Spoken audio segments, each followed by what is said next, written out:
Hello दोस्तों, नमस्कार दोस्तों। आपको पॉलिटिकल विंग्स यूट्यूब चैनल में स्वागत करता हूं। दोस्तों, आप वीडियो को लाइक करें, शेयर करें और कमेंट करें, ठीक है दोस्तों। और दोस्तों, पॉलिटिकल विंग्स यूट्यूब चैनल को सब्सक्राइब कर लीजिए और जो बेल आइकॉन है उसको दबा लीजिए दोस्तों। और इसके पीडीएफ के लिए दोस्तों आप टेलीग्राम चैनल पॉलिटिकल विंग से जुड़ सकते हैं। और दोस्तों, इसका जो लिंक आपको अगर चाहिए तो लिंक आपको चैनल का डिस्क्रिप्शन में आपको मिल जाएगा। और वहाँ से दोस्तों आपको Facebook group team political wings का भी मिल जाएगा दोस्तों, और स्टडी चैनल, वहाँ से आप जुड़ सकते हो। वहाँ पे भी आपको फाइल मिल जाएगा, ठीक है।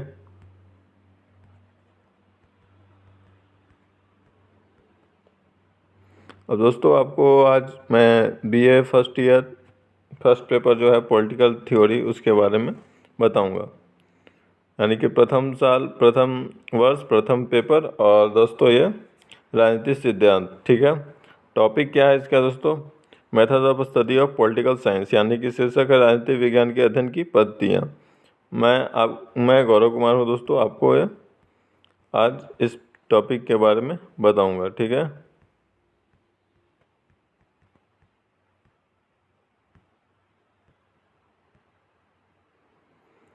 अब राजनीतिक विज्ञान के अध्ययन की क्यों ये पद्धतियों की ज़रूरत पड़ी है, तो दोस्तों इसका क्या कारण है? राजनीतिक विज्ञान के जो अध्ययन को निश्चित एवं क्रमबद्ध बनाने के लिए जो विभिन्न प्रणालियों का प्रयोग किया जाता है उसे राजनीतिक विज्ञान का अध्ययन पद्धति कहते हैं। यानी कि उद्देश्य क्या है, इसको साइंटिफिक और अच्छा तरह से और बना सके, ताकि भविष्यवाणी कर सके कि हम उस सिद्धांत का प्रयोग करके भविष्यवाणी कर सके कि आगे क्या हो सकता है, ठीक है। अब दोस्तों, इसके दो प्रकार के होते हैं। अगर आप अध्ययन करोगे तो दो तरीके से अध्ययन कर सकते हो। एक तो होता है परंपरागत अध्ययन पद्धति, यानी कि ट्रेडिशनल स्टडी मेथड, और दूसरा होता है दोस्तों आधुनिक स्टडी मेथड, ठीक है। अब इसमें परंपरागत में दोस्तों तीन होते हैं। एक होता है दोस्तों इंडक्टिव मेथड, सेकंड होता है डिडक्टिव मेथड, और थर्ड होता है एनालॉजिकल मेथड। फर्स्ट में यानी कि गमनात्मक पद्धति, दूसरा निगमनात्मक पद्धति, और तीसरा सदृश्य मूलक पद्धति, ठीक है। वही दोस्तों आधुनिक अध्ययन पद्धति का अगर बात किया जाए तो मॉडर्न स्टडी अगर मेथड को बात करें तो पहला होता है व्यवहारिक पद्धति, यानी कि मेथड ऑफ बिहेवियरिज्म, यानी कि किस प्रकार से कोई बिहेव कर रहा है और उसके बिहेवियर का हम अध्ययन करेंगे। अब इसमें सोसाइटी का भी अध्ययन, अगर सोसाइटी के बारे में अध्ययन करें तो सोसाइटी का भी अध्ययन करेंगे। अगर किसी पर्टिकुलर नेता की बात कर रहा है, जैसे कोई देश का पीएम के बात कर रहे हैं, या वैसे नेता जो आगे चल के उस देश के नेतृत्व कर्ता बन सकते हैं, उसका बिहेवियर का हम अध्ययन करेंगे। तो उसके खाली एक पर्टिकुलर उस आदमी के बिहेवियर का हम अध्ययन करेंगे, किस प्रकार से वो रिएक्ट करता है किस सिचुएशन में। तो वो दोस्तों ये व्यवहारिक पद्धति में आ जाता है। उसके आधार पे हम उसके भविष्य में क्या वो कर सकता है वो हम जान सकते हैं, ठीक है। फिर वैज्ञानिक पद्धति, साइंटिफिक मेथड में दोस्तों इसमें क्या होता है? इसमें होता है कि साइंटिफिक तरीका अपनाया जाता है जानने के लिए, कोई भी पद्धति डेवलप करने के लिए। अब इसमें क्या क्या होता है दोस्तों? इसमें होता है एक तो होता है दोस्तों केस स्टडी आप कर सकते हो। तो केस स्टडी भी पर्टिकुलर कोई अगर खाली किसी एक छोटा क्षेत्र को लेके उसी के पॉइंट के थ्रू एकदम करना है, टू द पॉइंट करना है। ऐसा नहीं कि और कुछ ज़्यादा मैटर उसमें मिला दिया जाए। उससे अगर ज़्यादा मैटर मिलाएंगे तो फिर उसमें जो उसका जो सत्यता है या उसका जो रिजल्ट आना चाहिए उस प्रकार का नहीं आ पाता है। और साइंटिफिक पद्धति में दोस्तों प्रॉब्लम ये हो जाती है कि तटस्थता का फिर अभाव हो सकता है, इसमें यह कमियां रहती है दोस्तों। इसी के अंदर प्रश्नावली सिस्टम भी आता है। और प्रश्नावली सिस्टम में दोस्तों तीन चार प्रकार के होता है। जो प्रश्न होता है वो डायरेक्ट भेज दिया जाता है, जिससे हमको डाटा एकत्र करना है उसको सीधा। माने कि वो क्या सोचता है किसी विषय में, क्वेश्चन देके उसे दे दिया जाता है। तो इसमें भी कुछ कमियां रहती हैं दोस्तों। फिर दोस्तों आप इसमें साक्षात्कार मेथड भी होता है, और साक्षात्कार मेथड में क्या होता है, उसमें माने डायरेक्ट तौर पे जिससे माने अगर किसी नेता से साक्षात्कार करना है और उसके माने दृष्टिकोण को समझना है, तो ये पद्धति उपयोग करते हैं दोस्तों। उसमें मैंने उससे क्वेश्चन पूछता है साक्षात्कारकर्ता, और फिर जो वो जवाब देता है उसके अकॉर्डिंग अपना ये मत बनाता है और अपना सिद्धांत बनाता है। ठीक है दोस्तों। फिर समाजशास्त्री पद्धति, इसमें सोशियोलॉजिकल मेथड है दोस्तों। इसमें क्या होता है, इसमें ये होगा कि इसमें यह होता है दोस्तों कि मैंने समाज किस प्रकार से रिएक्ट कर रहा है और सामाजिक संरचना क्या है, इसके अकॉर्डिंग मैंने राजनीति सिद्धांत को डेवलप किया जाता है। अब प्रत्येक देश का मैंने जो सामाजिक स्ट्रक्चर होता है वो डिफरेंट होता है। किसी देश में मैंने कहीं पे कोई देश सेकुलर है तो कोई देश दोस्तों मैंने किसी धर्म को ज़्यादा मान्यता देता है। तो अब उन दोनों के सामाजिक स्ट्रक्चर और वहाँ के दोनों के राजनीतिक सिद्धांत का वर्णन करोगे आप सामाजिक पद्धति का प्रयोग करके, तो दोस्तों थोड़ा सा डिफरेंट आपको मिलेगा। ठीक है।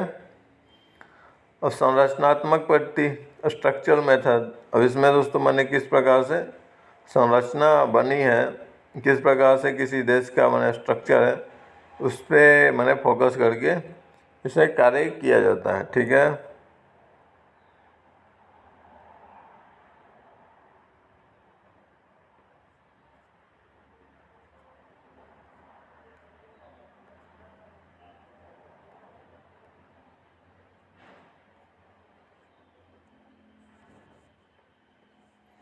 फिर दोस्तों है विनिश्चय निर्माण दृष्टिकोण, यानी डिसीजन मेकिंग मेथड। अब इसका दोस्तों ज़्यादातर प्रयोग इंटरनेशनल रिलेशन में किया जाता है, और दोस्तों ये न्याय व्यवस्था होता है, न्याय, उसमें दोस्तों इसका प्रयोग करते हैं। अब इसमें क्या होता है कि सिचुएशन के अकॉर्डिंग इसमें दृष्टिकोण में चेंजिंग आता है और सिचुएशन के अकॉर्डिंग रिजेक्ट किया जाता है। जैसे इंटरनेशनल रिलेशन में दोस्तों हमेशा परिवर्तन आते ही रहता है। मैंने जैसे ही मैंने किसी देश का अगर सरकार बना, उसके तरीके मैंने विदेश से रिलेशन के थोड़ा तरीके चेंजिंग आता है पहले वाले से, तो उन सारे चीज़ों पे फोकस करके इसके रिजेक्ट किया जाता है। और ये ठीक है दोस्तों। सिक्स्थ है दोस्तों षड्यंत्री सिद्धांत है। ठीक है। फिर दोस्तों फिर आपको मैं अब जो परंपरावादी दृष्टिकोण है उसके बारे में आपको विस्तार से आज मैंने बताता हूँ इसमें दोस्तों। ठीक है। फर्स्ट दोस्तों था उसका आगमनात्मक पद्धति, यानी कि इंडक्टिव मेथड। अब इसके भी दोस्तों 4 प्रकार होते हैं। प्रयोगात्मक पद्धति, एक्सपेरिमेंटल मेथड यानी कि पर्यवेक्षणात्मक पद्धति यानी कि ऑब्जर्वेशनल मेथड। थर्ड है तुलनात्मक पद्धति यानी कि कंपैरेटिव मेथड। फोर्थ है ऐतिहासिक पद्धति यानी कि हिस्टोरिकल मेथड। और दोस्तों एक एक करके मैं आपको बताता हूँ कि क्या है यह। प्रयोगात्मक पद्धति क्या होता है,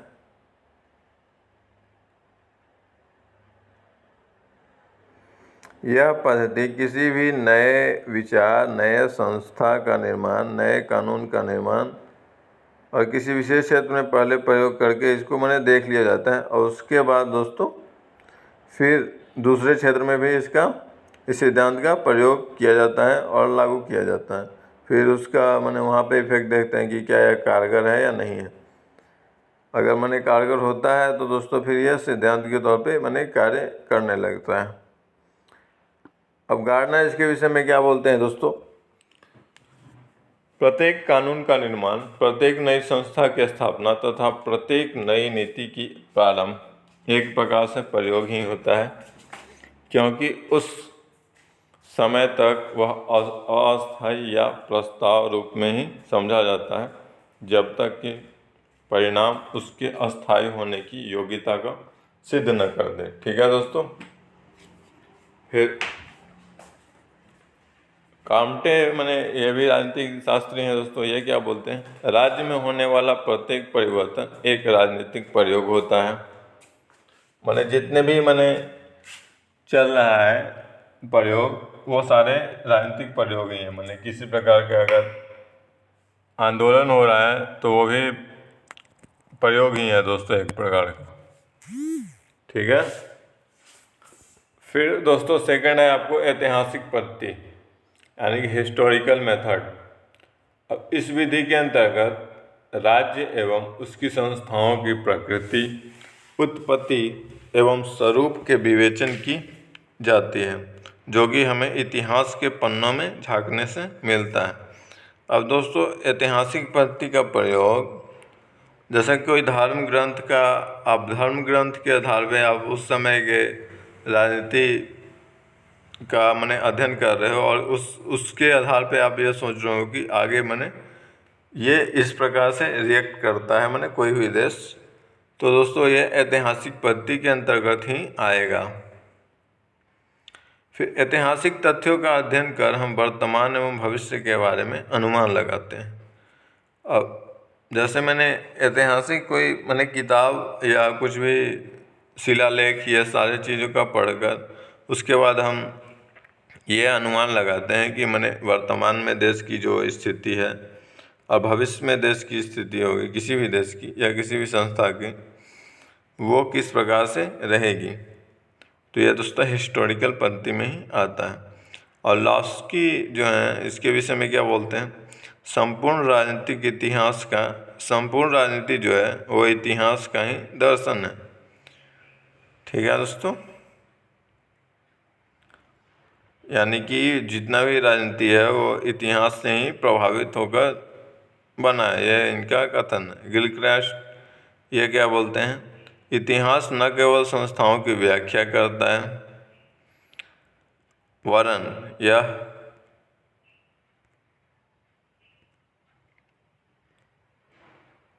भविष्य के पथ प्रदर्शन हेतु निष्कर्ष प्राप्त करने में भी सहायक होता है।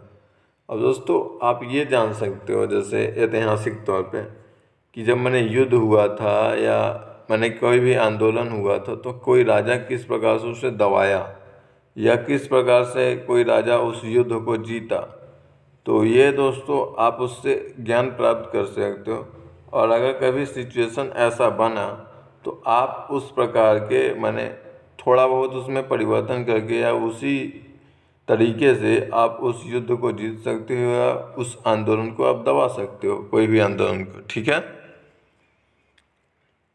तो इसलिए मैंने ऐतिहासिक पद्धति का भी काफ़ी महत्व है राजनीति शास्त्र में। फिर अरस्तु, मैकियावेली, बोंदा एवं मॉन्टेस्क्यू ने इसका प्रयोग किया है। ठीक है दोस्तों, अब ऐतिहासिक पद्धति की आलोचना क्या होती है दोस्तों, इसे बोलते हैं कि राजनीतिक जीवन में इतिहास तथ्य के औचित्य और अनौचित्य को अंतिम रूप से निश्चित नहीं कर सकता। ठीक है,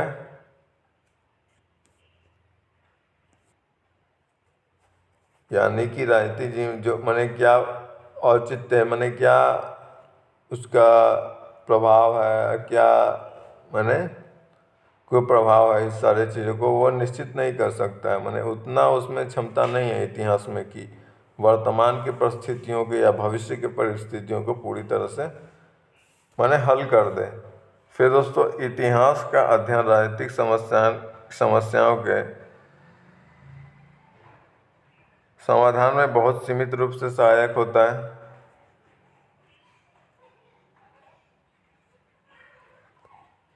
और प्रत्येक युग में दोस्तों, क्योंकि भूतकाल का हम पूर्ण रूप से अध्ययन नहीं कर सकते हैं। अब ऐसा क्यों को बोलते हैं दोस्तों, ये मैंने इसकी सबसे बड़ी कमी है। अब क्या कमी है, क्योंकि भूतकाल में दोस्तों जो मैंने राइटर होगा वो अपने अकॉर्डिंग लिखा होगा और उसकी भी कुछ मैंने भावना होगी, वो उसमें अपने लिखते वक्त उसने जोड़ दिया होगा उसमें, तो वो वहाँ से पूरी उससे पूरी तरह से 100% आप ये नहीं बोल सकते हो कि उसके अकॉर्डिंग जो मैंने वो बताया है वो सही ही है। तो ये प्रॉब्लम है। और दूसरा दोस्तों फिर आपको मैंने जो बुक होगी मैंने जो इतिहास के सारे चीज़ तो हमारे पास वर्तमान में भी अभी होंगे नहीं। कुछ कुछ ऐसे चीज़ हैं जो हमारे पास हैं, लेकिन कुछ ऐसी चीज़ें हैं जो हमसे हमारे पास नहीं है। वो मैंने समय काल के अनुसार वो ख़त्म हो गया है या मैंने नष्ट हो गया है। ठीक है दोस्तों।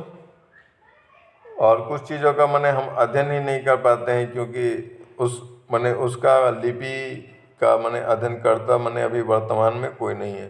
तो ये सारे दोस्तों उसका मैंने ऐतिहासिक अध्ययन करने में मैंने थोड़ा सा बाधा उत्पन्न हो जाती है। ऐतिहासिकता के आधार पर मैंने राजनीतिक सिद्धांत का अध्ययन करने में थोड़ी समस्या आ जाती है। और प्रत्येक युग में जो मैंने स्थिति होती है, समाज की स्थिति, वो चेंज होते रहती है दोस्तों। ऐसा नहीं कि जो पूर्व में स्थिति है वही वर्तमान में रहेगा और उसी सिद्धांत को आप लागू कर दोगे हर एक जगह, वैसा नहीं हो पाएगा। ठीक है। अब तुलनात्मक पद्धति का दोस्तों थर्ड है वो दोस्तों, अरस्तु ने सर्वप्रथम तुलनात्मक पद्धति का प्रयोग किया। यह कंपैरेटिव मैंने मेथड है दोस्तों। ठीक है, पॉलिटिकल साइंस का स्टडी करने का। अब पॉलिटिक्स पुस्तक जो उन्होंने लिखा है अरस्तु ने, उसकी रचना उनके द्वारा 158 संविधानों की तुलनात्मक अध्ययन के पश्चात किया गया है। वो दोस्तों कुल 158 सिद्धांत मैंने 158 देशों के संविधान को पढ़ें, उसकी मैंने उससे तुलना किए हैं, उसके बारे में फिर उन्होंने सिद्धांत बनाया है। ठीक है दोस्तों। और तुलनात्मक पद्धति के विकास में sir Henry Maine, Montesquieu, Almond Coleman, फिर ल्यूसन पाई, सिडनी वॉर्वा तथा फ्रेडरिक रिग्स, ये दोस्तों मैंने राजनीतिक विचारक रहे हैं, राजनीति शास्त्री रहे हैं। ये दोस्तों इनका मैंने काफ़ी ज़्यादा योगदान है विकास करने में। अब इसमें दोस्तों 6 विधियां हैं, 6 विधि का मैंने अनुसरण किया जाता है। पहला है दोस्तों ऐतिहासिक तथ्यों का संग्रह। ठीक, यानी कि ऐतिहासिकता पहले जो इतिहास है मैंने किसी चीज़ का, उसको लेंगे। उसके बाद सेकंड है तथ्यों का क्रमबद्धता अनुसूलन। अब जो भी मैंने तथ्य हम डेवलप कर रहे हैं उसका क्रमबद्ध तरीके से रखेंगे, सजाएंगे। ठीक, फिर तथ्यों का वर्गीकरण। अब वर्गीकरण की क्या मैंने ये तथ्य हमारे लिए उचित है, हमारे संविधान से मैंने सिद्धांत को से रिलेटेड है, हमारे सिद्धांत के लिए उपयोगी है, उसके आधार पर तथ्यों का वर्गीकरण करते हैं। और फिर उसका मैंने चौथा पॉइंट है पारस्परिकता का अध्ययन। अब उसमें मैंने अध्ययन करेंगे कि मैंने क्या क्या रिलेशन है उसके बारे में। फिर जो अनावश्यक तथ्य होगा, फिफ्थ पॉइंट जो है दोस्तों, अनावश्यक तथ्यों की छंटनी, यानी कि जो मैंने उसमें ज़रूरी चीज़ नहीं है, जो भी ज़रूरी तथ्य नहीं लगे उसको मैंने ख़त्म कर देंगे, उसको छाट देंगे। और छठा जो भी मैंने उससे कुछ निष्कर्ष आया वो दोस्तों हमारा निष्कर्ष के तौर पे आ जाएगा, मैंने उस सिद्धांत के तौर पे बन जाएगा। ठीक है। अब एक दोस्तों है पर्यवेक्षणात्मक पद्धति, यानी कि ऑब्जर्वेशनल मेथड। अब इस पद्धति का प्रयोग अरस्तु, मॉन्टेस्क्यू और लॉर्ड ब्राइस ने किया है। ठीक है दोस्तों। और इस पद्धति में अनुसंधानकर्ता को क्या करना होता है, राज्य सरकार तथा राजनीतिक संस्थाओं की कार्य प्रणाली, संगठन आदि से सानिध्य स्थापित कर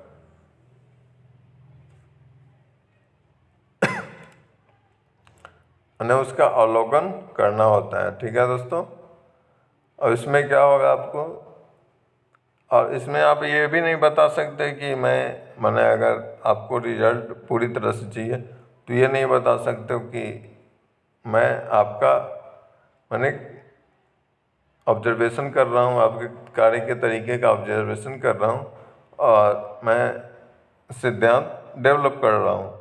क्योंकि दोस्तों अगर आप बता दोगे तो उससे मैंने तरीका चेंज हो जाएगा, वो मैंने सतर्क हो जाएगा और जो वो मैंने उसका जो मूल प्रवृत्ति है उससे अलग मैंने रिजल्ट आ जाएगा आपका। तो इसलिए आपको उसमें बताना भी नहीं है और आपको बड़ी सावधानी पूर्वक आपको ऑब्जर्वेशन करना है और उस पर सिद्धांत बनाना है। अब लॉर्ड ब्राइस ने इस पद्धति को अपने सिद्धांत में बहुत ही ज़्यादा प्रयोग किया है और लॉवेल के अनुसार राजनीतिक विज्ञान प्रवेशनात्मक विज्ञान है और प्रयोगात्मक नहीं। फिर राजनीतिक संस्थाओं की वास्तविक प्रक्रिया का मुख्य प्रयोगशाला पुस्तकालय नहीं अपितु राजनीतिक जीवन संबंधी बाह्य जगत है। यह दोस्तों लॉवेल बोलते हैं, यानी कि आप पुस्तकालय में बैठ के सिद्धांत डेवलप करोगे उससे ज़्यादा बेहतर है इनके अनुसार दोस्तों कि आप मैंने वास्तविक जाके वहाँ पे पॉइंट टू द पॉइंट वहाँ पे मैंने ग्राउंड लेवल पे जाके आप मैंने कार्य करो और उससे जो सिद्धांत प्राप्त होगा उसको वो मैंने ज़्यादा बेहतर होगा।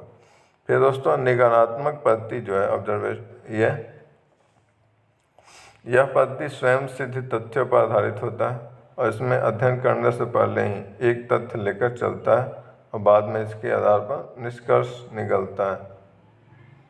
ठीक है दोस्तों।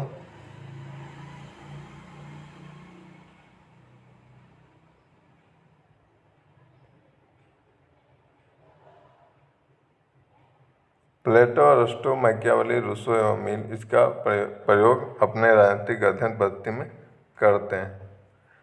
थर्ड है दोस्तों सादृश्य मूलक पद्धति। इस पद्धति का प्रयोग करता राज्य की तुलना में किसी अन्य वस्तु से उन्हें करती है और उसके अनुरूप अपना सिद्धांत विकसित करता है। स्पेंसर अपने सिद्धांत में इसका प्रयोग करते हैं। ठीक है दोस्तों। अब फिर दोस्तों इसमें क्या होता है, इसमें कौन कौन सा चीज़ यूज करते हैं।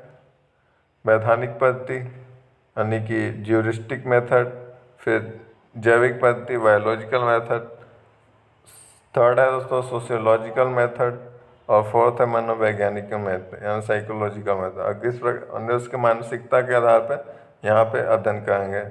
मैंने ये दोस्तों मैंने कोई लीडर के लिए प्रयोग कर सकते हो आप, मैंने उसकी साइकोलॉजी क्या है उसके अकॉर्डिंग आप मैंने उसका सिद्धांत डेवलप करोगे और उस भविष्य में कैसा होगा कैसा कार्य करेगा उसके बारे में आप पता कर लोगे। फिर जैविक पद्धति में दोस्तों ये स्पेंसर बताते हैं इसके बारे में।